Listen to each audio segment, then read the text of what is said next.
ஆண்டவர் நீங்கள் விரும்பி தேடுகின்ற அன்பையும் அருளையும் சமாதானத்தையும் உங்கள் ஒவ்வொருவருக்கும் நிறைவாக தரட்டும் என்று உங்களுக்காக நான் ஜெபிக்கின்றேன். புத்தாண்டில் ஒரு 2-3 விஷயம் நாம் கண்டிப்பாக செய்யணும். சரியா? எல்லாரும் செய்யணும். அதில் ஒன்று, கண்டிப்பாக நாம் செய்ய வேண்டியது சிரிக்க கற்றுக்கொள்வோம். சரிதானே பிரதர்? என்ன செய்வோம்? சிரிக்க கற்றுக்கொள். எப்போ பார்த்தாலும் சோகம் சோகம் சோகம். சிரிக்க கற்றுக்கொள்வோம். ஏனென்றால் விவிலியம் நமக்கு அழகாக சொல்லித் தருகிறது. நீதிமொழிகள் 17:22 சொல்லுகிறது, மகிழ்வார்ந்த உள்ளம் நலமளிக்கும் மருந்து. சந்தோஷமா இருந்தாலே அது பெரிய மருந்து. எனவே தான் என்ன செய்யணும்? சிரிக்க கற்றுக்கொள்ள வேண்டும். என்ன பாருங்க, எல்லாரும் மனம் வலித்தாலும் சிரிக்க கற்றுக்கொள்ளலாம். நான் ஏன்னு பிறகு சொல்கிறேன். கொஞ்சம் கஷ்டமாக இருந்தாலும் என்ன செய்யணும்? சிரிக்க கற்றுக்கொள்ள வேண்டும். அதாவது நாம் எல்லாவற்றிற்கும் சிரிக்க கற்றுக்கொண்டோம் என்றால் நிறைய பேருக்கு வயிறு கலங்கும். அப்படிதானே? ஏன்னா நம்ம சோகமாக இருக்கிறது நிறைய பேருக்கு பிடிக்குது. அதனால தான் நம்ம தொடர்ந்து என்ன செய்யறாங்க? கஷ்டப்படுத்துகிறாங்க. அதே வேளையிலே இவன் என்ன பண்ணாலும் சிரிச்சுட்டே இருக்கிறான், இவன் என்ன பண்ணாலும் சிரிச்சுட்டே இருக்கிறான்னா தொந்தரவு பண்ணவே மாட்டாங்க. அப்படி தானே? சோர்ந்து போவார்கள். அதனால தான் சிரிக்க கற்றுக்கொள்ளுங்கள். இந்த ஆண்டினுடைய தொடக்கத்திலேயே அது ஒரு முடிவாக இருக்கட்டும். சிரிக்க கற்றுக்கொள்ளுங்கள். ஏனென்றால் மகிழ்வார்ந்த உள்ளம் நலமளிக்கும் மருந்து, வாட்டமுற்ற மனநிலை எலும்பையும் உருக்கிவிடும். அர்த்தம் புரியுதா? அதாவது நம்முடைய மனதையும் அது தளர்த்தும், உடலையும் தளர்த்தும். கவலை. எனவே சிரிக்க கற்றுக்கொள்ளுங்கள். இது ஒன்று. 2வது மிக முக்கியமானது, நிறைவோடு வாழ கற்றுக்கொள்வோம். எது இருக்கிறதோ, கடவுள் எது நமக்கு கொடுத்திருக்கிறாரோ அல்லது யாரோடு நாம் இருக்கின்றோமோ அவர்களோடு நிறைவாக வாழ கற்றுக்கொள்வோம். 1 தீமோத்தேயு 6ஆம் அதிகாரம் 6வது இறைவார்த்தையில் நாம் வாசிக்கின்றோம். ஏனென்றால் பல நேரத்தில் நம்முடைய துன்பங்களுக்கெல்லாம் பெரிய காரணம் என்பது மன நிறைவற்ற தன்மை. எதிலையுமே நிறைவில்லாத ஒரு சூழல்தான் இன்று இருந்து கொண்டிருக்கின்றது. ஆடம்பரத்திற்காக நாம் இல்லாததை நினைத்து வேதனைப்பட்டு புலம்பிக் கொண்டு தவித்து கொண்டிருக்க வேண்டிய தேவை இல்லை. அதே வேளையிலே கடவுளை நினைத்து எல்லாவற்றிலும் நிறைவாக வாழ நாம் கற்றுக்கொள்ள வேண்டும். 1 தீமோத்தேயு 6:6 இறை பற்று பெரும் ஆதாயம் தருவதுதான், ஆனால் அது யாருக்கு கிடைக்கும்? மன நிறைவு உள்ளவர்களுக்கே தரும். அடுத்து, உலகத்திற்கு நாம் எதையும் கொண்டு வந்ததில்லை.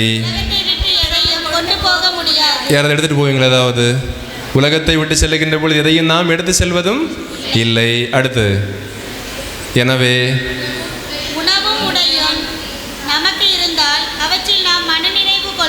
எப்படி உணவும் உடையும் இருந்தாலே மனநிறைவு இருக்குன்னு பவுல் சொல்றாரு. நமக்கு உணவுக்கும் உடைக்கும் பஞ்சமா? ஒரு காலத்தில் பஞ்சம் இருந்து, ஆனால் இன்னைக்கு ஓரளவுக்கு எல்லாருக்கும் என்னது? வயிற்றுக்கு உணவு அது ஏதாவது வகையிலே கிடைக்குது. அப்படி தானே? ஆனால் நமக்கு என்ன அப்போ நிறைவில்லை. உணவும் உடையும் கிடைத்தால் நிறைவோடு இருங்கள். அடுத்து, செல்வத்தை சேர்க்க விரும்புவோர் சோதனை என்னும் கண்ணியிலே சிக்கிக்கொள்வார்.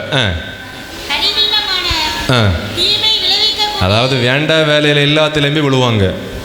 அறிவீனமான தீமை விளைவிக்கக்கூடிய எல்லா செயல்களிலும் அவர்கள் விழுவார்கள். அடுத்து, மான ஆழ்த்துபவை பொருளாசையே எல்லா தீமைகளுக்கும் ஆணிவேர். எனவே நாம் இருப்பதை வைத்து நிறைவோடு வாழ்வதற்கு கற்றுக்கொள்வோம். அப்போ ஒன்று என்னது? சிரிக்க கற்றுக்கொள்வோம். கற்றுக்கொள்ள மட்டும் போல சிரிக்கணும். 2வது என்னது? மன நிறைவோடு. 3வது நம்பிக்கை. ஒருபோதும் நம்பிக்கை இழக்காதீர்கள். 2024ஆம் ஆண்டிலே பல நிகழ்வுகளை நாம் சந்தித்திருக்கலாம். மகிழ்ச்சியாக நிகழ்வுகள் அல்லது துன்பமான நிகழ்வுகள், இழப்புகள், சோகங்கள், நோய்கள், நெருக்கடிகள், கடன் சுமைகள், நிறைய அனுபவங்களை நாம் பெற்றிருக்கலாம். சரிதானே? நிறைய அனுபவங்களை நாம் பெற்றிருக்கலாம். ஒரு சிலருக்கு இவ்வுலக வாழ்வினுடைய நிலையாமை அல்ல நம்முடைய அன்பிற்குரியவர்கள் என்றும் நம்மோடு இருக்க மாட்டார்கள் என்கின்ற உண்மையான உணர்வு, நான் வேதனைப்படுகின்ற பொழுது எனக்கு துணை செய்வதற்கு யாருமே இல்லை, நான் தனியாக இருந்தேன் என்று கசப்பான உணர்வுகள் என்று பலவிதமான அனுபவங்கள் ஒவ்வொருவருக்கும் இருந்திருக்கலாம். சரிதானே? ஆனால் நான் சொல்லுகின்றேன், 2025 ஆண்டிலே நாம் ஒரு உறுதிப்பாடு எடுப்போம். அதாவது எது எப்படி இருந்தாலும் நமக்கு ஒருவர் இருக்கின்றார், நமக்கு ஒரு கடவுள் இருக்கின்றார். அவர் எப்படிப்பட்டவர் என்றார்? அவர் எல்லாம் வல்லவர், அவர் ஆற்றல் மிக்கவர், அவர் வலிமை வாய்ந்த வீரர், அவர் நம்முடைய கடவுள், அவரை நாம் நம்புகின்றோம். எனவே அவர் சர்வ வல்லவராக இருக்கின்றார் என்றால் எனக்கு வலிமை தந்து என்னை வழிநடத்தக்கூடிய ஒரு கடவுள் எனக்கு உண்டு. என்ன வந்தாலும், நான் கண்ணீரின் பள்ளத்தாக்கில் விழுந்தாலும் இனி ஒருபோதும் இவன் மேலே எழ மாட்டான், இவளுடைய வாழ்க்கை இவ்வளவுதான் என்று மற்றவர்கள் என்னை பற்றி தீர்ப்பு எழுதியிருந்தாலும், அல்லது நான் யாரும் எனக்கு உதவி செய்ய முடியாத நிலையிலே கையறு நிலையில் நின்றாலும், எந்த அடிமை தலையிலிருந்தும் நாம் ஒரு ஃபீனிக்ஸ் பறவை போல என்ன செய்வோம்? குதித்தெழுவோம். மான் போல துள்ளி குதிப்போம். மறக்கவே கூடாது. ஏனென்றால் நான் பார்ப்பது என்னுடைய பிரச்சனை அல்ல, நான் பார்ப்பது என்னுடைய கவலை அல்ல, நான் பார்ப்பது என்னுடைய நோயை அல்ல, நான் பார்ப்பது என்னுடைய கடன் சுமையை அல்ல, நான் பார்ப்பது என்னுடைய வாழ்வின் வீழ்ச்சியை அல்ல, நான் பார்ப்பது எல்லாம் வல்ல கடவுளை. இந்த உணர்வு நமக்குள்ள வரும். நான் பார்ப்பது என்னுடைய பிரச்சனைகளை அல்ல, நான் பார்ப்பது எல்லாம் வல்ல கடவுளை. எனவே தான் நாம் மனதில் வைத்து இருக்க வேண்டிய ஒரு விஷயம், நமக்கு ஒருவர் இருக்கின்றார், அவர் எல்லாம் வல்லவர், ஆற்றலும் வலிமையும் வாய்ந்தது. 2 குறிப்பேடு 20வது அதிகாரத்திலே நாம் ஒரு நிகழ்வை பார்க்கின்றோம். யோசாபாத்து என்கின்ற அந்த அரசன், அவனுக்கு எதிராக 3 நாடுகள் போரிட வருகின்றன. 3 நாடுகள் போரிட வந்த பொழுது அவன் எல்லா மக்களையும் எருசலேம் ஆலயத்திலே கூட்டி ஒரு அழகான ஜெபம் சொல்லுகின்றான். என்ன ஜெபம் தெரியுமா? 27 2 குறிப்பேடு 27. எங்கள் கடவுளே, இந்த நாட்டு மக்கள் அனைவரையும் வெளியேற்றி இதனை உம் நண்பர் ஆபிரகாமின் வழிமரபினருக்கும் என்றென்றுமாக கொடுத்தவர் நீரே. அதாவது ஏற்கனவே இந்த நாட்டை எங்களுக்கு, எங்கள் மூதாதையருக்கு சொந்தமாக கொடுத்த கடவுளே. வாசிங்க. ஆகவே அவர்கள் இந்நாட்டில் குடியேறி உமது திருப்பெயர் விளங்குமாறு இத்திருத்தலத்தை எழுப்பினார்கள். அப்போ அந்த ஆலயத்தில் நின்று அவர் சொல்லுகின்ற ஜெபம், எங்கள் மூதாதையரின் கடவுளாகி ஆண்டவரே, நீர் விண்ணக கடவுள் அன்றோ, நீர் விண்ணக கடவுள் அன்றோ, நீரே நாடுகள் அனைத்தையும் ஆள்பவராக இருக்கின்றீர், வலிமையும் ஆற்றலும் வாய்ந்த வீரராக இருக்கின்றீர், உம்மை எதிர்த்து நிற்பதற்கு யாரால் முடியும்? 2 மக்கபேயர் 8:18 இன்னும் அழகாக சொல்லுகிறது, பிற இனத்தார் படைக்கலன்களையும் தீர செயல்களையும் நம்பியிருக்கின்றார்கள். வாசியுங்கள். 2 மக்கபேயர் 8:18.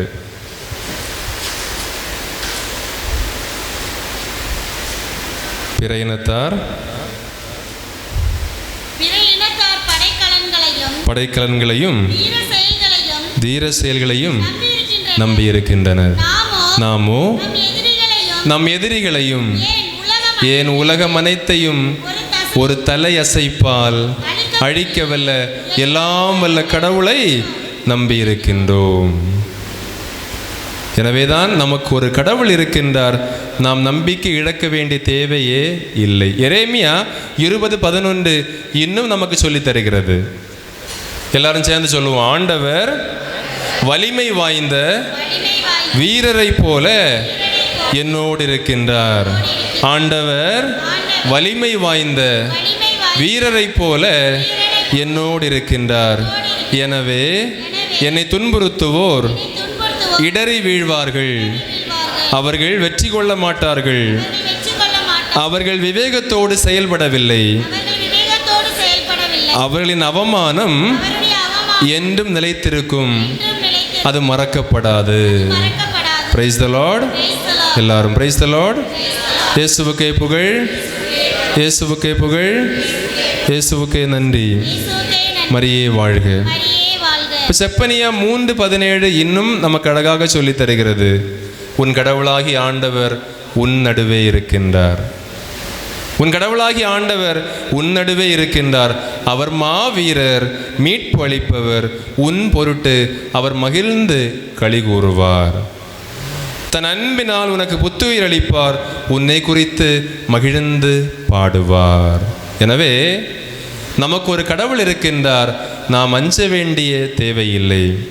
2025 நமக்கு இருக்க வேண்டிய உறுதிப்பாடு, பிரச்சனைகள் வரும், தவிர்க்க முடியாத சூழல்கள் வரும், வீழ்ச்சிகள் நம்முடைய குடும்பங்களிலே வரலாம், அல்லது கண்ணீர் வரலாம், கடன் சுமைகள் வரலாம், எதிர்பாராத சம்பவங்கள் நம்முடைய குடும்பங்களில் நடக்கலாம்,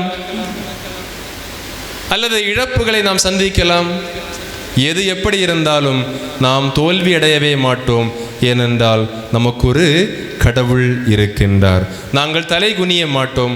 புழுக்களைப் போல நொந்து வலிந்து அழமாட்டோம். ஏனென்றால் எங்களுக்கு ஒரு கடவுள் இருக்கின்றார். அவர் எல்லாம் வல்லவர்.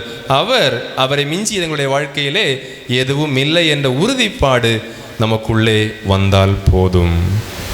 அந்த கடவுளைத்தான் நாம் நம்ப வேண்டும். அந்த கடவுளில் தான் நாம் நம்பிக்கை கொள்ளுகின்றோம். அதனால தான் ஆமாம், யோபு சொன்னார் இல்லையா, நான் செத்து கொண்டிருக்கிறேன், என் சதை அழுகுகிறது, ஆனால் நான் செத்து கொண்டிருந்தாலும் என் மீட்பர் வாழ்கிறார், உயிரோடு இருக்கின்றார். இப்பொழுது என் சதை அழுகினாலும் நான் என் உடலை திரும்ப பெற்று என் கண்களால் அவரை காண்பேன், என் கண்களே காணும். யோபு 19வது அதிகாரத்தில் நாம் பார்க்கின்றோம். நான் அவரை சந்திப்பேன், நான் என் கண்களே அவரை மீண்டும் காணும். இந்த உறுதிப்பாடு நமக்குள்ளே வர வேண்டும். அதனால தான் ஆமாம், எனக்கு ஒரு பிரச்சனை இருக்குது, எனக்கு ஒரு நோய் இருக்கிறது, எனக்கு கவலை இருக்கிறது, எனக்கு கஷ்டம் இருக்கிறது, கடன் சுமை இருக்கிறது, வேலை இல்லாத நிலை இருக்கிறது, குழந்தை இல்லாத நிலை இருக்கிறது, திருமண தடைகளுடைய குடும்பத்தில் இருக்கிறது. பிரச்சனைகள் இல்லாமல் இல்லை, உண்மைதான், இருக்கிறது, ஏற்றுக்கொள்ள வேண்டும், இருக்கிறது. ஆனால் இந்த பிரச்சனை எல்லாவற்றையும் விட பெரிய ஒரு கடவுள் எனக்கு இருக்கின்றார். அவர் பிரச்சனைகளை விட பெரியவர். அதாவது இதை நாம் ஏற்றுக்கொண்டால் என்ன வருத்தங்கள் வந்தாலும், என்ன தோல்விகள் வந்தாலும், என்ன அவமானங்கள் வந்தாலும், என்ன குழப்பங்கள் வந்தாலும் நாம் மீண்டெழுந்து கொண்டே இருப்போம், நிமிர்ந்து நிற்போம். அதனால தான் ரொம்ப குனிந்து இருக்காதீர்கள், அழாதீர்கள், வேதனைப்படாதீர்கள், துணிஞ்சு நிற்கணும். என்ன செய்யணும்? துணிந்து நிற்கணும். விசுவாசிகளை கொல்ல முடியுமே தவிர தோற்கடிக்க முடியாது. நம்முடைய விசுவாசத்தை என்ன செய்ய முடியாது? தோற்கடிக்க முடியாது. விசுவாசியை கொல்லலாம், ஆனால் விசுவாசத்தை ஒருபோது என்ன செய்ய முடியாது? தோற்கடிக்கவே முடியாது. அந்த அசையாத நம்பிக்கை நமக்குள்ளே வர வேண்டும். அப்போ 2025வது ஆண்டிலே நாம் மீண்டெழுவோம். நாம் மான் போல துள்ளி குதிப்போம். நம்முடைய கல்லறைகள் உடைந்து நாம் வெளியே வருவோம். விரக்தியின் கல்லறை, கடன் சுமையின் கல்லறை, பிரச்சனைகளுடைய கல்லறை, கண்ணீரின் கல்லறை, வறுமையின் கல்லறை, சோர்வினுடைய கல்லறை, தாழ்வு மனப்பான்மையினுடைய கல்லறை, நோய்களுடைய கல்லறை, இவை அனைத்தையும் உடைத்து நாம் வெளியே துணிச்சலோடு வருவோம். ஏனென்றால் நமக்கு ஒருவர் இருக்கின்றார், அவர் நம்மோடு இருக்கின்றார். நம் சார்பாக அவர் இருக்கின்ற பொழுது யார் நமக்கு எதிராக நிற்க முடியும்? என்ன செய்ய முடியும்? நம்ம வீரியத்தை பார்க்கின்றோமே, மீட்பின் வரலாறு அதுதானே. வீழ்ந்தவர்களை எழுப்பக்கூடிய கடவுள் நம்முடைய கடவுள், சரிதானே? வீழ்ந்தவர்களை எழுப்பிய கடவுள் நம்முடைய கடவுள். தோல்வியடைந்தவர்களுக்கு வெற்றி கொடுத்த கடவுள் நம்முடைய கடவுள். எதற்கும் லாயக்கில்லாதவர்கள் என்று சமூகத்தால் ஒதுக்கப்பட்டவர்களை உயர்த்திய கடவுள் நம்முடைய கடவுள். இப்போ தாவீதை பாருங்கள். தாவீது சிற்றின்ப பாவத்திலே விழுந்து அவர் மோகபாவம் செய்கின்றார். அது மட்டுமல்ல, கொலை குற்றமும் செய்கின்றார், சரிதானே? ஆனால் மனம் மாறி திருப்பாடல் 51 அவர் எழுதி வாசிக்கின்ற பொழுது, அவர் மனமாற்றத்தினுடைய திருப்பாடலாக வாசிக்கின்ற பொழுது, இன்றைக்கு நாமும் என்ன செய்கிறோம்? திருப்பாடலை தான் வாசித்து கடவுளை போற்றி கொண்டிருக்கின்றோம். அவருடைய வாழ்க்கை மாறியது. இயேசுவினுடைய மூதாதையர் பட்டியலே தாவீதினுடைய இடம் இருக்கிறது. விழுந்தவர் அவருடைய அருளால் எழுந்தார். மோசே பாருங்கள், மோசே ஒரு கொலை குற்றவாளி இல்லையா? உடனிருந்த ஒருவரை கொலை செய்துவிட்டு தப்பி ஓடியவன், திக்குவாய், எதற்கும் லாயக்கில்லாதவன் என்று நினைத்து கொண்டிருந்த அவரை தானே அவர் மீட்பின் வரலாற்றிலே முக்கியமான இடத்திலே வைத்து, விவிலியம் என்ன சொல்கிறது? ஆண்டவர் ஒரு நண்பனைப் போல மோசேயோடு நடந்தார். ஆண்டவர் ஒரு நண்பனைப் போல மோசேயோடு நடந்தார். யாக்கோபை பாருங்கள், யாக்கோபு ஏற்கனவே சதியிலும் வஞ்சனையிலும் கைதேர்ந்திருந்தார். மாமனாரை ஏமாற்றி, சொந்த வீட்டில் அப்பாவை ஏமாற்றி, அண்ணனை ஏமாற்றி, சரிதானே? ஆனால் நீங்கள் பாருங்கள், வருகின்ற பொழுது மூதாதையர் பட்டியலிலே இயேசுவினுடைய மூதாதையர் முதல் ஆபிரகாம், ஈசாக்கு, யாக்கோபினுடைய பெயர் அங்கே வருகிறது. எனவே தான் நாம் கலக்கம் கொள்ள வேண்டிய தேவையில்லை. எதற்கும் லாயக்கில்லாதவர்கள் என்று யார் நம்மை ஒதுக்கினாலும் நமக்கு ஒரு கடவுள் இருக்கின்றார். அவர் நம்மை ஒருபோதும் ஒதுக்கப் போவதே இல்லை. நம்பிக்கையோடு இருங்கள். கடவுளுடைய அளப்பரிய ஆற்றல் உங்களில் கண்டிப்பாக செயல்படும். அதனால தான் லூக்கா நற்செய்தி 2ஆம் அதிகாரம் 10வது இறைவார்த்தை நாம் பார்க்கின்றோம். இதோ எல்லா மக்களுக்கும் மகிழ்ச்சியூட்டும் நற்செய்தியாகிய ஆண்டவர் இயேசு கிறிஸ்துவின் வழியாக. அப்போ எல்லா மக்களுக்கும் நற்செய்தி என்னது? மகிழ்ச்சியூட்டும் நற்செய்தி என்னது? ஆண்டவர் இயேசு கிறிஸ்து. அவர் உங்களுடைய வாழ்விலே ஆசீர்வாதமாக வருவார் என்பதில் எந்த மாற்று கருத்தும் இல்லை. இப்போ என்ன பாருங்க, இவ்வளவு நான் சொன்னதுனால 2025 எந்த பிரச்சனையும் வராதுன்னு நான் சொல்ல வரவே இல்லை. சரியா? அதுலேயும் உறுதியாக இருக்கணும். அதில் எல்லாம் கிளியர், ஆல் கிளியர் சொல்ல வரவே இல்லை. நான் சொல்ல வந்தது 2024 போல 2024 நம்ம என்னெல்லாம் அண்ணன்னைக்குள்ள வாழ்க்கையில் சந்தித்தோமோ அதெல்லாம் திரும்பவும் கொஞ்சம் கூடுதல் குறைவோடு என்ன செய்ய போகிறோம்? இன்னும் சந்திக்க தான் போகிறோம். சரியா? ஆனால் ஒரே ஒரு மாற்றம், 2024 நாம் அதை சந்தித்ததை விட 2025 சந்திப்பது இயேசுவின் கைகளை பிடித்து. வித்தியாசம் இருக்கா? நாம் அதை சந்திப்போம். எப்படி சந்திப்போம் என்றால், ஆண்டவருடைய கைகளை பிடித்து அவரோடு இணைந்து நாம் அனைத்தையும் சந்திப்போம். நம்மை தோற்கடிக்கவே முடியாது. எனவேதான் தோல்வி அடையாமல் இருப்பதற்காக நம்முடைய பயணத்தில் நாம் தனிமையில் இல்லை, ஆண்டவர் இயேசு நம்மோடு இருக்க. இப்போ எல்லா நாளும் தூங்க செல்வதற்கு முன்னால், இனி வரக்கூடிய 361 நாளும் என்ன செய்யணும் தெரியுமா? ஒரு 5 நிமிடம் அமைதியாக உட்கார்ந்து யோசிக்கணும். இன்று நான் இயேசுவின் கைகளை பிடித்து நடந்தேனா? ஆண்டவரோடு நான் பயணம் செய்தேனா? அவர் பேசியதை நான் கேட்டேனா? என் துன்பத்தை, என் துயரத்தை அவரிடத்திலே நான் எடுத்து சொன்னேனா? என் வருத்தங்களை அவரோடு பேசினேனா? இயேசு இந்த என்னிடம் என்ன சொல்ல வந்தார் என்று நான் காது கொடுத்து கேட்டேனா என்று இன்று என் ஆண்டவர் என்னோடு நடந்தாரா என்று என்ன செய்யணும்? ஒவ்வொரு நாளும் தூங்க போவதற்கு முன்னாடி ஒரு ஆன்ம சோதனை செய்து கொள்ள வேண்டும். அவ்வாறு நாம் செய்கின்ற பொழுது நாம் ஆண்டவரோடு இணைந்திருப்போம். யாரும் நம்மை அசைக்க முடியாது. ஒருவேளை எல்லாம் தலைகீழாகவே இருக்கட்டும். சரியா? எல்லாம் தலைகீழாகவே இருக்கட்டும். என்ன செய்யலாம்? நம்ம நினச்சது ஒன்றுமே நடக்க, அந்த தலைகீழே இல்லை, அது கரெக்டாக தான் இருக்குது. அங்கே பார்க்குறாங்க தலைகீழாக தான் இருக்காங்க. அதாவது நம்ம நினச்சது ஒன்றும் நடக்கலை. சரியா? நாம் வேண்டியது, விரும்பியது எதுவுமே நடக்கல. நாம் நினைத்தது போல எதுவுமே நடக்காமல் இருக்கின்ற பொழுது நாம் அதை எப்படி எதிர்கொள்வது?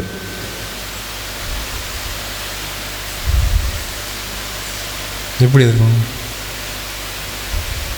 அது தெரிஞ்சாதாங்க இங்கே இருக்க மாட்டோமே.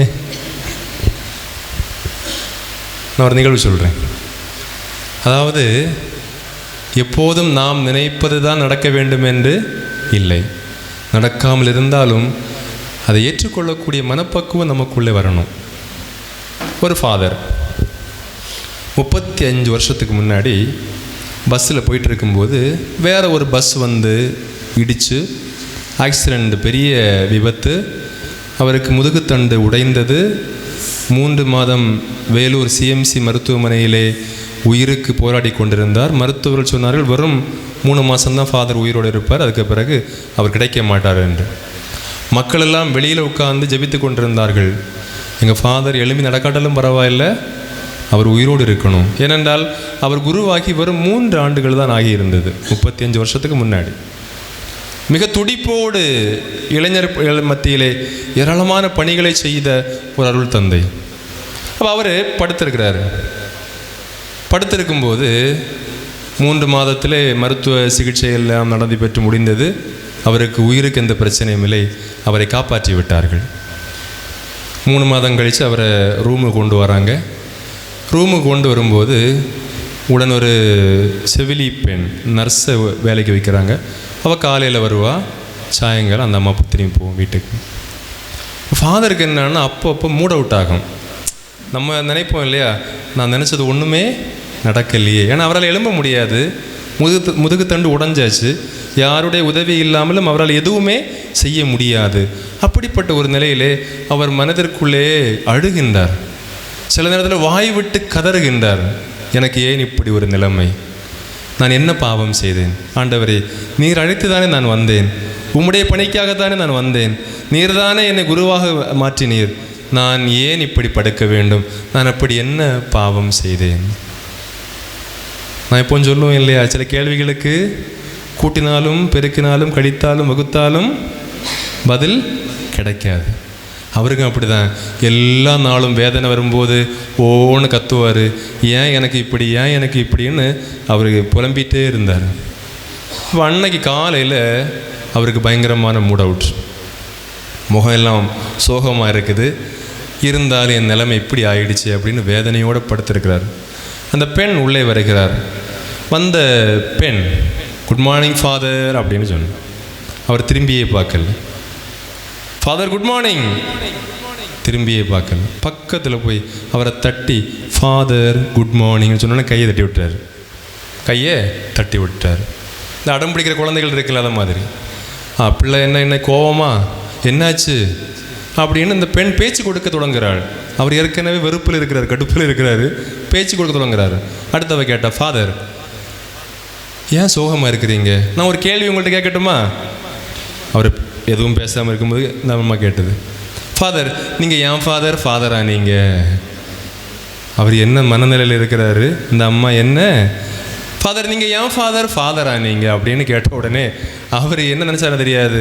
அது கடவுளை அன்பு செய்கிறதுக்கு உனக்கு என்ன, நீ போ அப்படின்னு கோவப்பட்டு விட்டுறாரு. அந்த பெண் அடுத்த கேள்வி கேட்கின்றாள் பொறுமையோடு. அதாவது ஒரு சில கேள்விகள் ஒரு சிலருடைய வாழ்க்கையை தலைகீழாக புரட்டி போடும். நிறைய வாழ்க்கை அனுபவங்கள் என்னால் சொல்ல முடியும். இந்த பெண் திரும்ப கேட்டாள், ஃபாதர் நீங்கள் கடவுளை அன்பு செய்வதற்கு ஃபாதரா நீங்கள், அப்படிதானே. ஆமாம். கடவுளை நீங்கள் அன்பு செய்வது கடவுள் விரும்புகிற விதத்திலா அல்லது நீங்கள் விரும்புகிற விதத்திலா? கேள்வி புரியுதா? கடவுளை நீங்கள் அன்பு செய்ய வேண்டியது நீங்கள் கடவுளை அன்பு செய்ய வேண்டும் என்று நீங்கள் விரும்புகிற விதத்திலா அல்லது கடவுள் அவரை நீங்கள் எப்படி அன்பு செய்ய வேண்டும் என்று அவர் விரும்புகிற விதத்திலா? எப்படி? அர்த்தம் புரிஞ்சா உங்களுக்கு?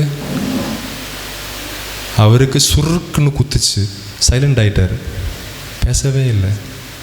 மத்தியானம் 3 மணிக்கு அந்த அம்மா வெளியே போயிடுச்சு. அந்த பெண் கதவை பூட்டிட்டு போன உடனே ஓன்னு கத்தி ஆள ஆரம்பிச்சிட்டாரு. அழுதவர் சொன்னார், ஆண்டவரே ஒரு பெண்ணினுடைய கேள்வி வழியாக என் புத்தியை உரைக்க செய்தீர்.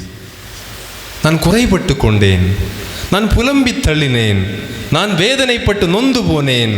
ஆனால் நான் எழும்ப முடியாமல் இருந்தாலும், நான் நினைத்தது எதுவும் செய்ய முடியாமல் இருந்தாலும், நான் திட்டம் போட்டது எதுவுமே நடக்காமல் இருந்தாலும், எத்தனை ஆண்டுகள் ஆனாலும் இந்த படுக்கையில் படுத்துதான் நான் உம்மை அன்பு செய்ய வேண்டும் என்று நீர் விரும்பினால் சொல்ல முடியுமா?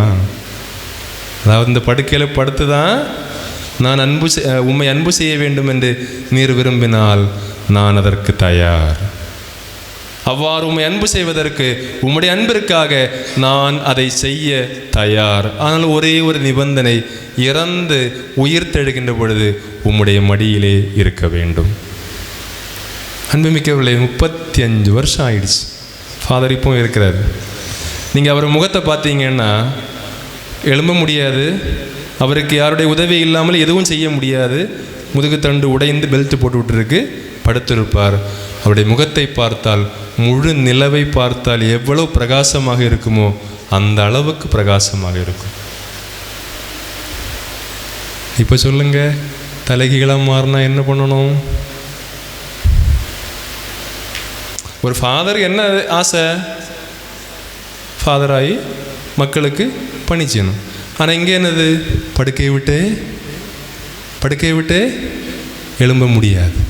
அவர் நினைத்தது எதுவும் செய்ய முடியாது, எதுவும் நடக்கவும் இல்லை.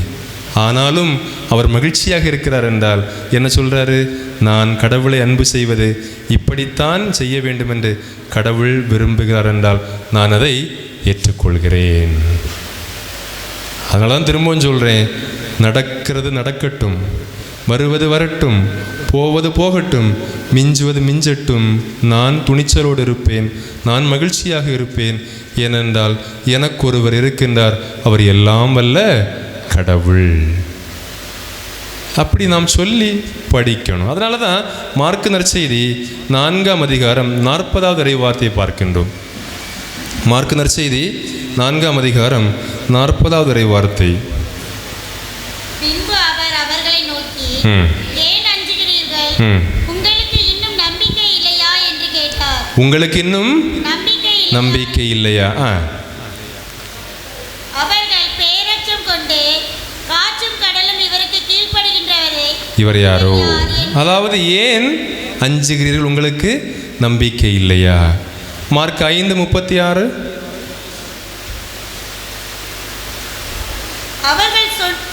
அவர்கள் சொன்னதும் இயேசுவின் காதில் விழுந்தது. அவர் தொழுகை கூட தலைவரிடம், அஞ்சாதீர், நம்பிக்கை மட்டும் விடாதீர் என்று கூறினார். அதாவது நம்பிக்கை, அதனுடைய எதிர்பதம் என்னது? வழக்க மதம் சொல்வது அவநம்பிக்கை, அப்படிதானே? நம்பிக்கைக்கு எதிர்பதம் என்னது? அவநம்பிக்கை. ஆனால் ஆண்டவர் என்ன சொல்லுகிறார்? அவநம்பிக்கை அல்ல, நம்பிக்கைக்கு எதிர்பதம் பயம். அஞ்சாதீர், துணிவோடு இருங்கள், அஞ்சாதீர், நம்பிக்கையாயிருங்கள். இப்போ பயம் அங்கே இருந்ததென்றால் நம்பிக்கை இருக்காது. நம்பிக்கை இருக்கக்கூடிய இடத்திலே பயம் குறைவாக இருக்கும். எனவே தான் நம்பிக்கை வந்தால் பயம் மாறும். பயம் மாறணும்னா நம்பிக்கை வரணும். இப்போ எல்லாருடைய மனதிலும் ஏதோ ஒரு பயம் இருந்து கொண்டு தானே இருக்கிறது. யாராவது பயமே இல்லாதவங்க இருக்கிறீங்களா? நம்ம சும்மா சொல்லிக்கணும் அப்படிதானே, என்ன போல யாராவது உண்டான். ஆனால் உள்ளுக்குள்ள ஏதாவது ஒரு பயம் அப்படிதானே. சிலவங்களுக்கு, பெண்களுக்கு பெரிய பயம் என்னது? கணவனா? Dummy piece. கணவனை கண்டெல்லாம் பெண்கள் பயப்படல. பெண்கள் பயப்படக்கூடிய ஒரு பெரிய ஆள் இருக்கிறார். யார் தெரியுமா? கடவுளா? கரப்பாம்பூச்சி. கணவனை கண்டு பயப்படாத பெண்ணும் கரப்பாம்பூச்சிக்கு என்ன செய்கிறாங்க? பயப்படுறாங்க. பள்ளிக்கு பயப்படுறாங்க.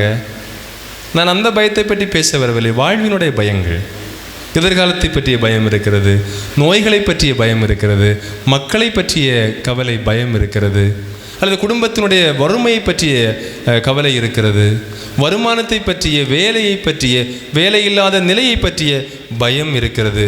இனி ஒரு சிலருக்கு சாவு வந்து விடுமோ என்று வருவதற்கு முன்னாலே பயப்பட்டு கொண்டிருக்கக்கூடியவர்கள் ஏராளம் இருக்கின்றார்கள். அதான் சொல்லுவாங்க, இந்த உலகத்தில் நோய் வந்து செத்தவனை விட நோயை நினச்சி பயந்து செத்தவன் தான் கூடுதல். அப்படி இருக்குமோ இப்படி இருக்குமோ அப்படின்னு என்னது? நோயை நினச்சி பயந்து இறந்தவர்கள் தான் ஏராளம். எனவே தான் நாம் எதை நம்புகிறோம் என்பதில் மிக தெளிவாக இருப்போம். திருப்பாடல் 91:10. ஆகவே தீங்கு உமக்கு நேரிடாது, வாதையும் கூடாரத்தை நெருங்காது. இது யார் சொன்னது? கடவுள் நமக்கு சொன்ன ஒரு வாக்குறுதி. தீங்கு உமக்கு நேரிடாது, வாதையும் கூடாரத்தை நெருங்காது. அப்ப ஆண்டவர் நமக்கு ஒரு வாக்குறுதி அளித்திருக்கின்றார். தீங்கு உனக்கு நேரிடாது, வாதை உன்னை நெருங்காது. அப்படித்தானே? ஏதாவது ஒரு பயம் நமக்குள்ளே இருந்து கொண்டுதான் இருக்கிறது. ஆனால் என்னை பொறுத்தவரையிலே நல்ல கவனிங்க, பயப்படுவதால் எந்த பயனும் இல்லை. நாம் பயப்பட நம்முடைய மனம் சோர்வடையும், நம்முடைய உடலும் சோர்வடையும். இதுதான் நடக்கும். சரிதானே?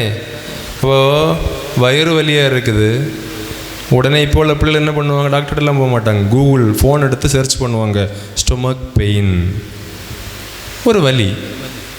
ஆனால் எல்லாம் சாப்பிடுவாங்க. அப்போ கேஸ் ஏறாதா? ஏறும். அப்போ நெஞ்சு வலியும் சேர்ந்து வருது. அப்படி தானே? அப்போது அங்கே வாசிக்கிறாங்க, ஸ்டொமக் பெயின் போட்டாச்சா, போட்டு கீழே வரும்போது it is one of the reasons for cancer. அதாவது இதுவும் கேன்சருக்கு ஒரு காரணமாக இருக்கலாம். ஒருவேளை கேன்சராக இருக்குமோ? அதிலிருந்தே ஸ்டொமக் அப்செட். சாப்பிட்டது ஒன்று என்ன செய்யல, வயிற்றுல தங்கல்ல, அல்சருக்கு ஆரம்பம் ஆகுது. இந்த பயம்.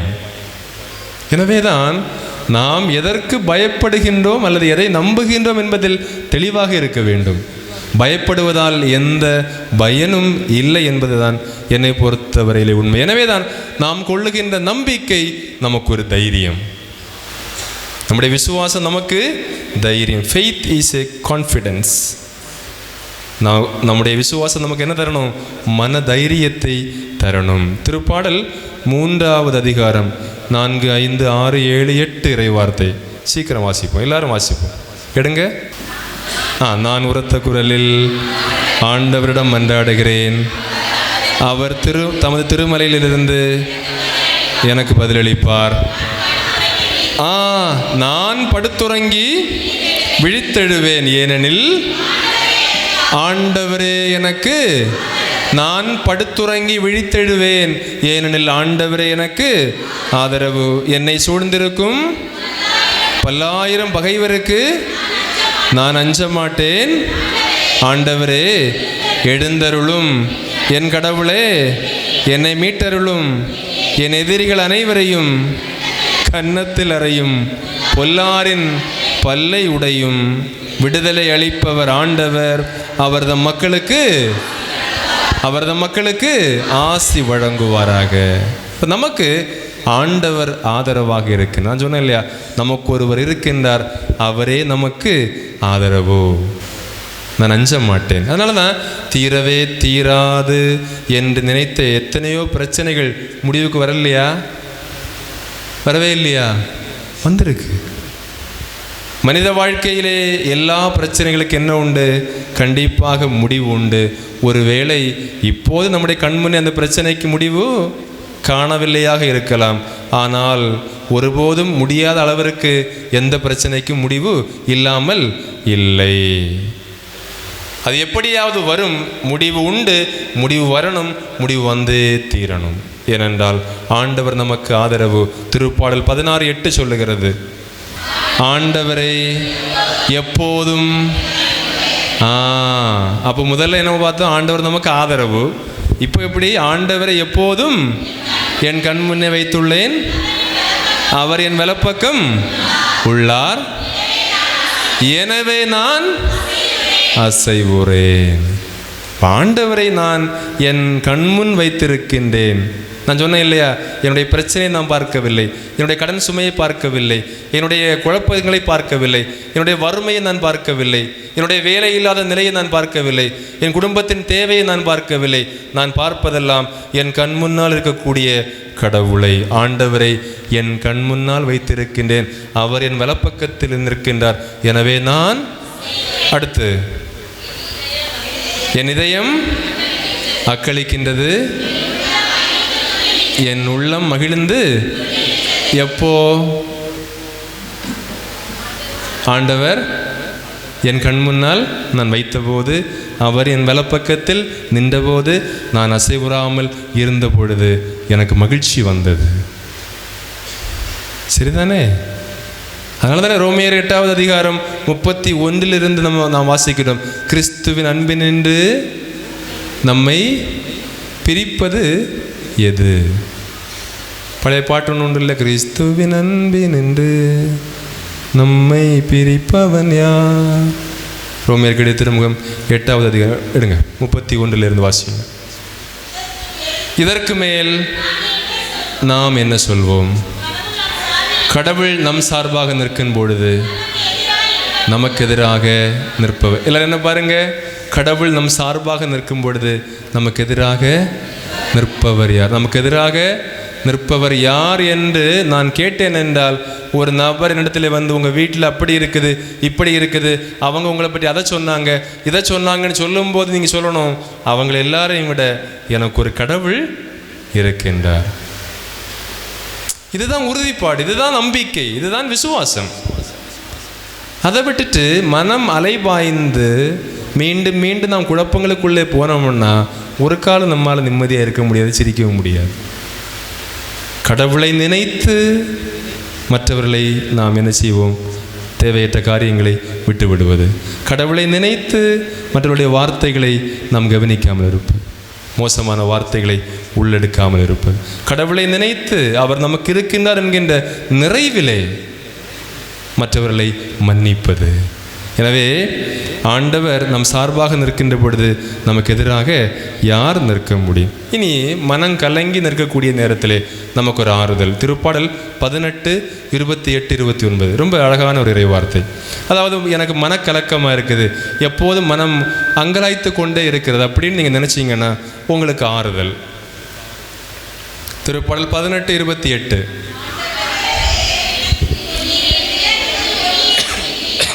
ஆண்டவரே என் விளக்குக்கு ஒளியேற்றுகின்றீர், என் கடவுளே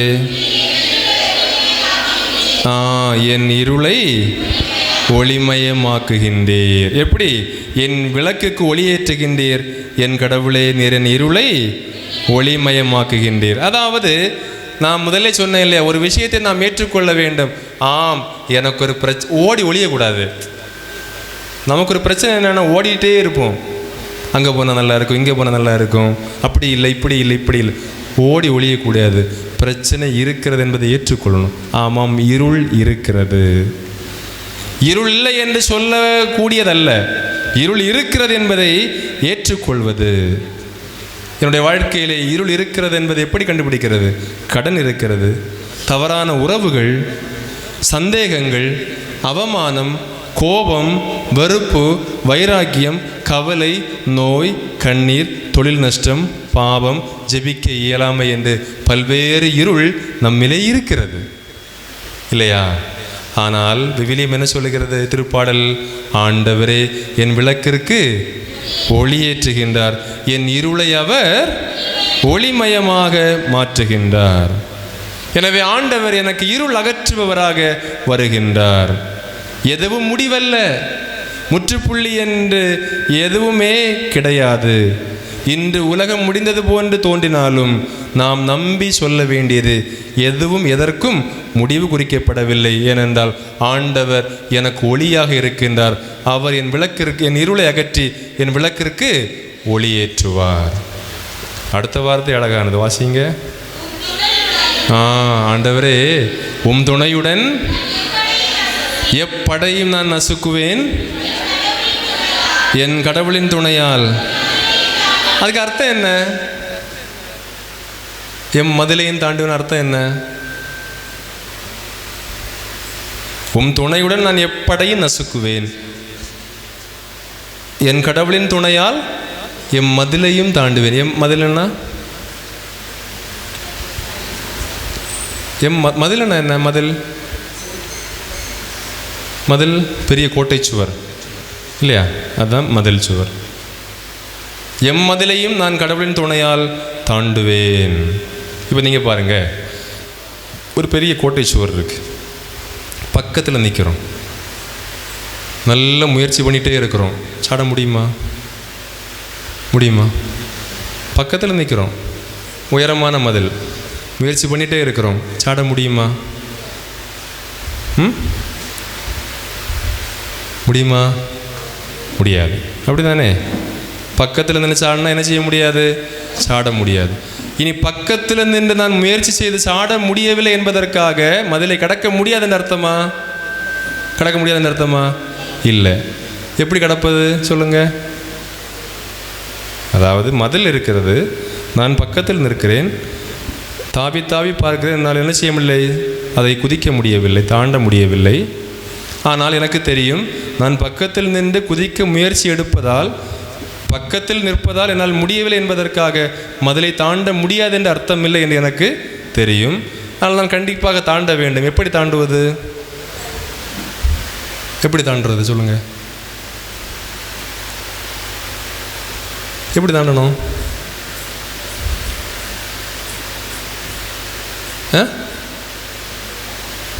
யார் சாடணுமா?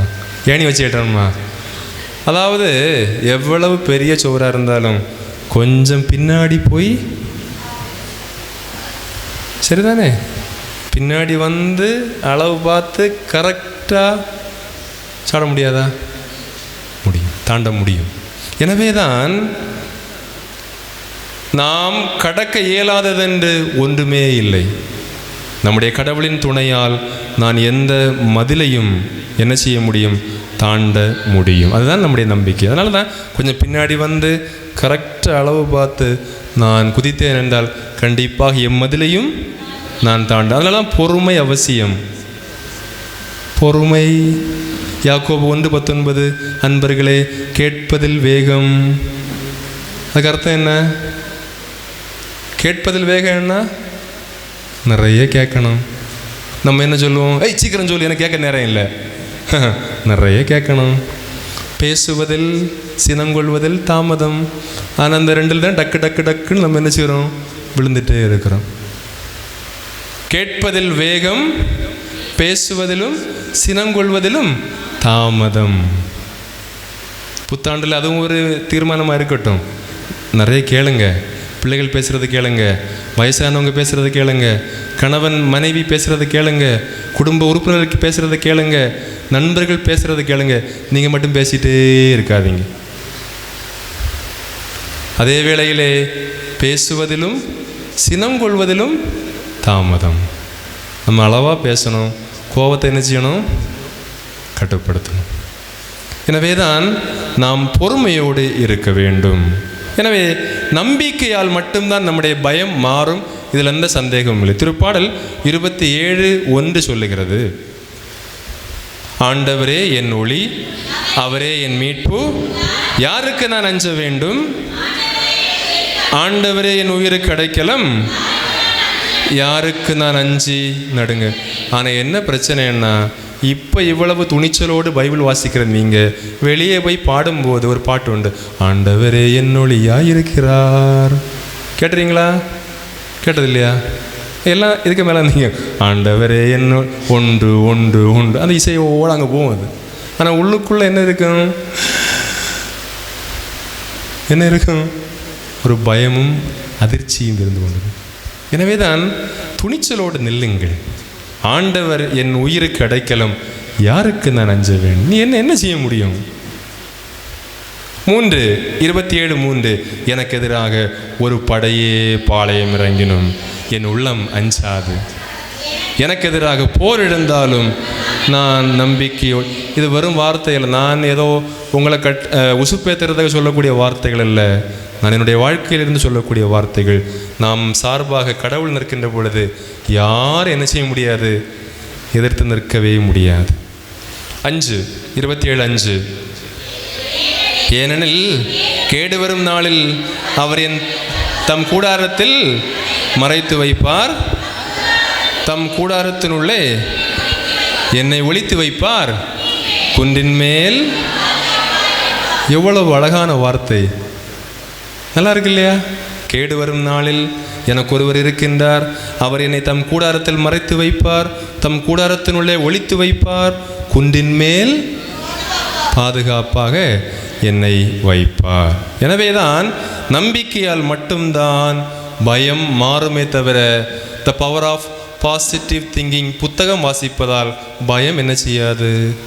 மாறாது.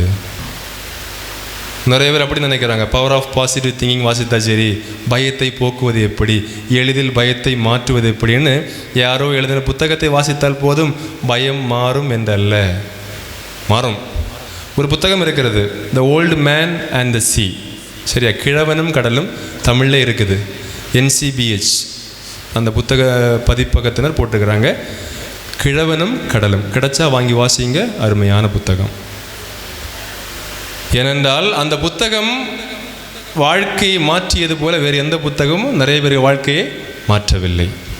அவ்வளவுக்கு அருமையான ஒரு புத்தகம். அதாவது தற்கொலையின் விளிம்பில் இருந்தவர்கள், ஏராளமான நபர்கள் இந்த புத்தகத்தை வாசித்து ஊக்கமடைந்து வாழ்க்கையை திரும்ப பிடித்து கொண்டவர்கள். அதில் ஒரு வரி வரும், அதாவது நீங்கள் என்னை தோற்கடிக்கலாம், என்னை அழிக்கவே முடியாது. என்னை என்ன செய்யலாம்? தோற்கடிக்கலாம், என்னை நீங்கள் அழிக்க முடியாது. இந்த புத்தகம் வழி ஏராளமான மக்கள் வாழ்வதற்கு உதவி செய்தவர் இந்த புத்தகத்தை எழுதிய ஏர்னஸ்ட் ஹம்மிங்வே என்கின்ற ஒரு ஆசிரியர். சரியா? என்ன புத்தகத்தை பேர் என்னது? கிழவனும் கிளவியுமா? கிழவனும் கடலும், the old man and the sea. அன்புமிக்கவர்களே, ஏராளமான மக்களுக்கு வாழ்வை கொடுத்த அந்த புத்தகத்தினுடைய எழுத்தாளர் துப்பாக்கியால் சுட்டு தற்கொலை செய்து இறந்தார். நான் சொல்ல ஒரு புரியுதா உங்களுக்கு? எனவே புத்தகம் வாசித்தா ஒன்று என்ன செய்யாது? பயம் மாறாது. நம்பிக்கை கொள்ள வேண்டும். நமக்கு ஒருவர் இருக்கின்றார், அவர் மீது கொள்ளுகின்ற நம்பிக்கை இன்னும் ஆழப்படுத்தப்பட வேண்டும். எனவேதான் திருப்பாடல் 34:8 சொல்லுகிறது, ஆண்டவர்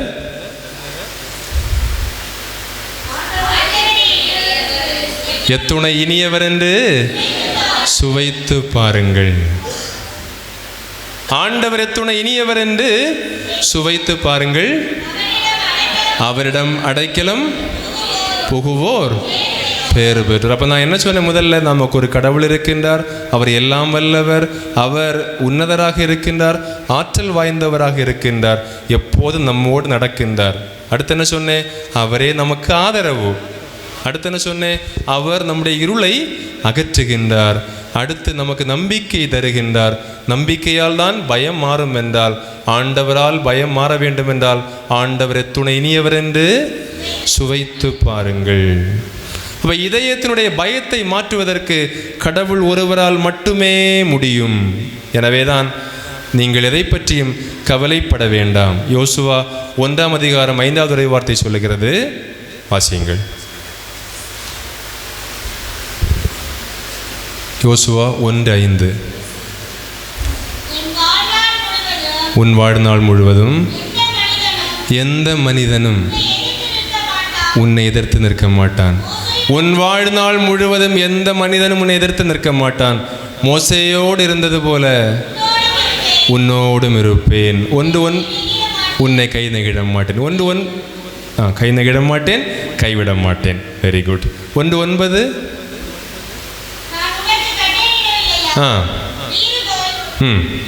வீறுகொள், துணிந்து நில், அஞ்சாது, கவலைப்படாது. உன் கடவுளும் ஆண்டவரும் ஆகிய நான் நீ செல்லும் இடமெல்லாம் உன்னோடு இருப்பேன், உனக்கு நான் முன் செல்வேன். இது ஒரு வாக்குறுதி, கடவுள் நமக்கு தந்த வாக்குறுதி. எனவே தான் எங்கே சென்றாலும் அவரோடு செல்ல வேண்டும். அவர் வருவார். மருத்துவமனையிலே நாம் அவரை சந்திக்க முடியும், நேர்முக தேர்வுகளிலே நாம் அவரை சந்திக்க முடியும், தேர்வு அறைகளிலே நாம் அவரை சந்திக்க முடியும். நாம் அவருடைய கைகளை பிடித்து என்ன செய்ய வேண்டும்? அவரை அழைத்து செல்ல வேண்டும். ஒரு அம்மா மருத்துவமனையில் சொன்னாங்க, அவங்க இறந்துட்டாங்க, நீங்கள் வீட்டுக்கு பாடியை எடுத்துகிட்டு போங்க அப்படின்னு தகவல் கொடுத்தாச்சு. சாயங்காலம் அடக்கத்துக்கு ஏற்பாடு பண்ணுங்க அப்படின்னு. அந்த மருத்துவமனையினுடைய அறைக்குள்ளே கட்டிலில் அவங்களுடைய முகத்தை எல்லாம் மூடி ஒரு பெட்ஷீட்டு போட்டு மூடி போட்டிருக்கிறாங்க. மகன் வெளியே போயிருக்கிறான். 1 மணி நேரம் எல்லா இடம் தகவல் போயாச்சு, நம்ம இறந்தாச்சு, அடக்கம் 3 மணிக்கு அப்படி. அனுபவிக்கவர்களே, ஒரு 2 மணி நேரம் தாண்டி திடீரென்று இந்த அம்மா எழும்பி உட்கார்ந்துருக்குது. அவங்க இப்போ இருக்கிறாங்க, பயப்படுறாங்க. இப்போ அவங்க இப்போ இருக்கிறாங்க. அதாவது அவங்க என்ன சொல்கிறாங்க தெரியுமா? நான் அப்படியே படுத்திருந்தேன். அன்னை மரியாவும் குழந்தை இயேசுவும் வந்தாங்க. அன்னை மரியாள் குழந்தைய அப்படியே தூக்கி என் நெஞ்சில் போட்டாங்க. நான் துள்ளி பிடிச்சேன். உடனே எழும்பிட்டேன். ஏதான் சொன்னேன், மருத்துவமனையில் இருந்து அழைத்தாலும் அவர் வருவார். நான் சொல்வது விளையாட்டான காரியம் அல்ல. துணிந்து நில்லுங்கள், எதற்கும் பயப்படாதீர்கள். நன்மையோடு நேர்மையோடு வாழ்கின்றவர்கள் எதற்கும் பயப்பட வேண்டிய தேவையில்லை. துணிந்து நில்லுங்கள், நொந்து போகாதீர்கள், அழாதீர்கள், கண்ணீர் வடிக்காதீர்கள், புலம்பாதீர்கள், வேதனைப்படாதீர்கள். நிமிர்ந்து நிற்கின்ற பொழுது, நாம் அவரை பார்க்கின்ற பொழுது அவர் நம்மை குறிந்து பார்ப்பார். நமக்கு ஒருவர் இருக்கின்றார் என்கின்ற ஆறுதல் நமக்கு வர வேண்டும் என்றால் நாம் செய்ய வேண்டியதெல்லாம் ஒன்றே ஒன்று, அவரை நம்ப வேண்டும். அதான் பிரதர் கொஞ்ச நேரம் சொன்னாங்க, அவரை நாம் என்ன செய்ய வேண்டும்? நம்ப வேண்டும். அப்போ எப்படியாவது நான் நினைக்கிற காரியெல்லாம் நடக்கணும் அப்படின்னு அல்ல. அதை விட்டுட்டு கடவுளிடம் முழுமையாக தஞ்சம் புகுவது. அன்னை மரியாள் சொன்னாங்க, என்ன சொன்னாங்க? இதோ நான் ஆண்டவரின் அடிமை. அதுக்கு அர்த்தம் என்ன? இதோ நான் ஆண்டவரின் அடிமைன்னு அர்த்தம் என்ன? அதுக்கு அர்த்தம் என்ன? இதோ நான் ஆண்டவரின் அடிமை.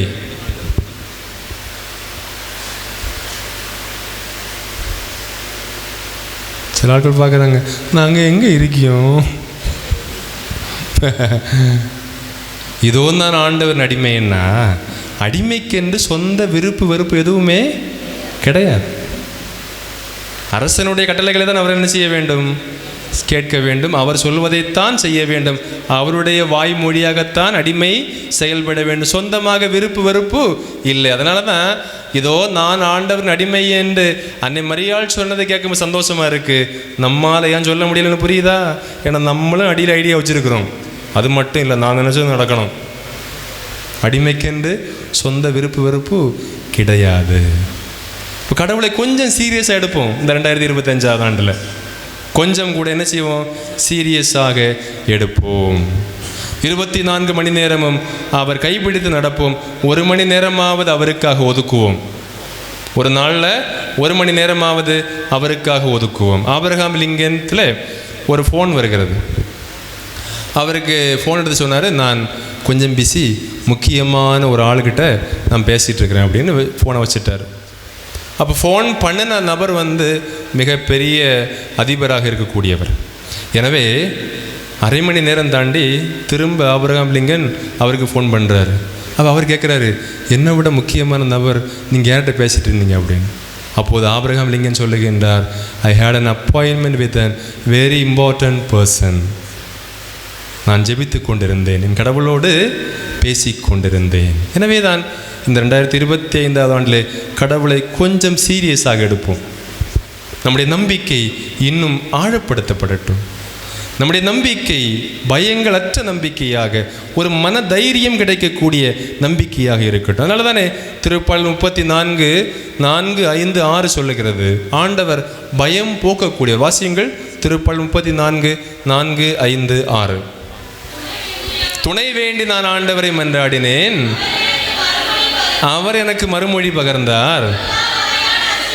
எல்லா வகையான அச்சத்தில் நின்றும், கேட்குதா? 1-2 அச்சம் இல்லை, எந்த வகையான அச்சத்தில் நின்றும் அவர் என்னை விடுவிப்பார். அவரை நோக்கி பார்த்தோர் மகிழ்ச்சியால் நிறைந்தனர். அவரை நோக்கி பார்த்தோர் மகிழ்ச்சியால் நிறைந்தனர் என்றால் நாம் அவரை பார்க்க வேண்டும், நேரம் ஒதுக்க வேண்டும், சீரியஸாக அவரை நாம் எடுத்துக்கொள்ள வேண்டும். அதனால தானே எரேமியா 33:3 ஆண்டவர் சொல்லுகின்றார், என்னை நோக்கி மன்றாடு. அப்படி தானே? வாசியங்கள் எரேமியா 33:3. என்னிடம் மன்றாடு, நான் உனக்கு செவி சாய்ப்பேன், நீ அறிந்திராத மாபெரும் செயல்களை மறைபொருட்களையும் அதான் எழுதி வச்சிருக்கு. இங்கே தான் இருக்குது, அங்கே பார்த்தீங்களா? என்னிடம் மன்றாடு, நான் உனக்கு செவி சாய்ப்பேன், மாபெரும் செயல்களையும் மறைபொருட்களையும் உமக்கு நான் விளக்கி கூறுவேன். ஆண்டவரை என் கண்முன்னே வைத்துள்ளேன். எனவே ஆண்டவரில் மகிழ்ச்சி அடையக்கூடிய மக்களாக நாம் மாற வேண்டும். 1 பேதுரு 5ஆம் அதிகாரம் 6, 7 இந்த புதிய ஆண்டினுடைய எல்லா நாட்களிலும் நாம் மனதில் வைத்துக் கொள்ள வேண்டிய ஒரு இறை வார்த்தை. 1 பேதுரு 5ஆவது அதிகாரம் 6, 7. ஆகையால் கடவுளின் வல்லமை மிக்க கருத்தின் கீழ் உங்களை தாழ்த்துங்கள், அப்பொழுது அவர் ஏற்ற காலத்தில் நீங்கள் உங்களை தாழ்த்துகின்ற பொழுது அவர் உங்களை உயர்த்துவார். அடுத்த வார்த்தை மிக அழகானது. உங்கள் கவலை எல்லாம் அவரிடம் விட்டு விடுங்கள், ஏனென்றால் அவர் உங்கள் மேல். நல்லா இருக்கு இல்லையா? அப்போ என்னுடைய கவலையெல்லாம் நான் அவர் மேல் போட வேண்டும், ஏனென்றால் அவர் என் மேல் என்னை விசாரித்து கொண்டிருக்கின்றார், என் மேல் கவலையாக. அதான் நான் சொன்னேன் இல்லையா, நமக்கு ஒருவர் இருக்கின்றார், அவர் எல்லாம் வல்ல கடவுள், அவர் நம்மை ஒருபோதும் கைவிடுவதே இல்லை. திருப்பாடல் 34:6 இன்னும் அழகாக சொல்லுகிறது. இந்த ஏழை கோவி அழைத்தான். எனக்கு ரொம்ப பிடித்த ஒரு இறை வார்த்தை. ஆண்டவர் அவனுக்கு செவி சாய்த்தார், அவரை எல்லா நெருக்கடியினின்றும் அவனை விடுவித்து காத்தார். அப்ப யாரை நாம் நோக்கி கூவ வேண்டும்? யாரை நோக்கி நாம் அழைக்க வேண்டும்? ஆண்டவரை நோக்கி அழைக்க வேண்டும். அவரே நம்மை விடுவிக்க வல்லவராக இருக்கின்றார். எனவே தான் ஒரு தந்தைகிட்ட பேசுறது போல, அப்பாட்ட பேசுறது போல கடவுள்கிட்ட பேசணும். எனக்கு ஒரு பிரச்சனை இருக்கப்பா, நான் என்ன பண்ணணும் கேட்கணும். அங்கலாய்த்து ஓடக்கூடாது. அங்கே போய் ஆலோசனை கேட்டுக்கொண்டு இருப்பதல்ல. முதலில் கடவுளிடத்திலே நாம் ஆலோசனை கேட்க வேண்டும். எனக்கு இப்படி இருக்கிறது, நான் என்ன பண்ணணும்? நான் நொந்து போயிருக்கிறேன், என் வாழ்க்கை இப்படித்தான் இருக்குமா என்று அவரிடத்திலே அப்பா கிட்ட பேசுறது போல் நம்ம என்ன செய்யணும்? பேசி பழகணும். இந்த ஜெபத்தினுடைய உறவு நமக்கு மிக முக்கியமான ஒன்றாக இருக்கிறது. எனவே தான் இந்த வரக்கூடிய நாட்களிலே 1 மணி நேரமாவது ஆண்டவருக்காக ஒதுக்குவோம். பைபிள் வாசிப்பதிலே, ஜெபிப்பதிலே, தனி ஜெபத்திலே, குடும்ப ஜெபத்திலே, ஜெபமாலை சொல்வதிலே என்று என்ன செய்வோம்? 1 மணி நேரம் அவருக்காக ஒதுக்குவோம். நம்முடைய வேதனை, நம்முடைய நெருக்கடி, நம்முடைய பிரச்சனைகள் எல்லாவற்றையும் அவருக்கு ஒப்பு கொடுப்போம். அவர் அச்சம் போக்கக்கூடியவர், அவர் நமக்கு விடுதலை அளிக்கக்கூடியவர், நம்ம எல்லா நிலையிலும் உயர்த்தக்கூடிய நம் கடவுள். திருப்பாடல் 138:3 138:3 நான் மன்றாடிய நாளில் எனக்கு செவி சாய்த்தீர், என் மனதிற்கு வலிமை அளித்தீர். நல்லா இருக்கு இல்லையா? இது ஒரு வாக்குறுதி. நான் மன்றாடிய நாளில் எனக்கு செவி சாய்த்தீர், என் மனதிற்கு வலிமை அளித்தீர். அப்போ திரும்பவும் சொல்லுகின்றேன், 2025ஆவது ஆண்டிலே எந்த பிரச்சனையும் வராது என்று அர்த்தம் அல்ல. பிரச்சனைகள் வரலாம், கவலைகள் வரலாம், மனதிலே புழுங்க வேண்டிய நிலை வரலாம், யாரோடும் பகிர முடியாத நிலைகள் வரலாம், யாரும் நமக்கு உதவி செய்ய முடியாத கையறு நிலை வரலாம். எது வந்தாலும் நாம் தோற்க மாட்டோம், நாம் தோல்வி அடைய மாட்டோம். ஏனென்றால் நாம் ஒரு கைகளை பிடித்திருக்கின்றோம், அவர் நம்முடைய கைகளை பிடித்திருக்கின்றார். நாம் ஆண்டவரோடு நடக்கின்ற பொழுது இந்த ஆண்டு முழுவதையும் நாம் துணிவோடு எதிர்கொள்ள முடியும்.